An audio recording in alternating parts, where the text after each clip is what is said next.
You know, I love Albert Einstein's quote, "Innovation is not the product of logical thought, although the result is tied to logical structure."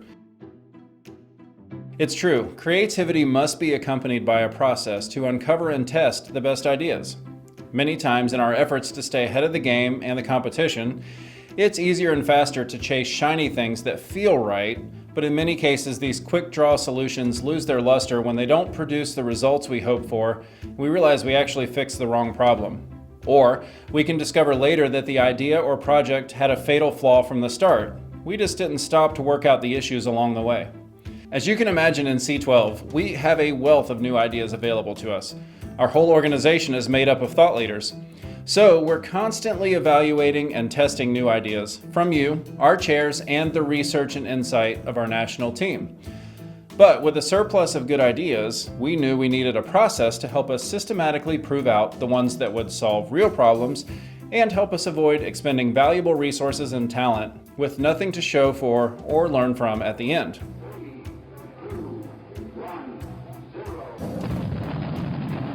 You know, growing up on Florida's East Coast, I visited the Kennedy Space Center at Cape Canaveral many times, and I was always impressed and amazed to learn of NASA's meticulous process with clearly defined stages for inventing, modeling, and testing cutting-edge technology. The scientists and engineers were committed to complete each stage of their innovation process before moving on to the next. So, as we were defining our own innovation sequence, we knew that same discipline to a process was key to our success.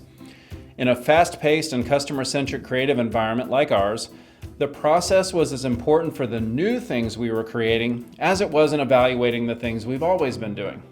Regardless of the project, each stage must have clearly understood completion points and handoffs to prevent us from skipping or fast-forwarding through a crucial step in a rush to just get an idea launched. So that's how our How to Launch a Rocket innovation sequence was born.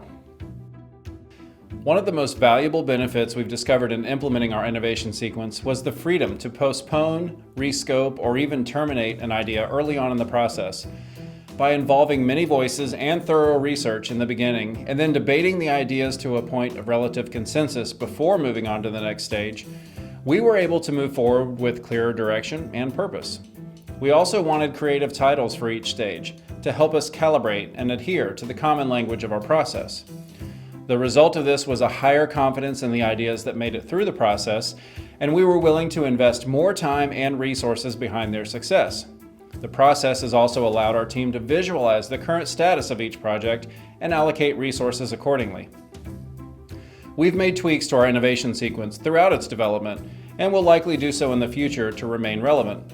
Although our innovation sequence works well for us, it may not be the best fit for your industry, market, or product type. So, I encourage you to work with your team to define your own unique innovation and improvement process. But remember, 3 key characteristics to a great innovation process. It's simple to follow, includes multiple stakeholders, and has clearly defined completion markers in each stage.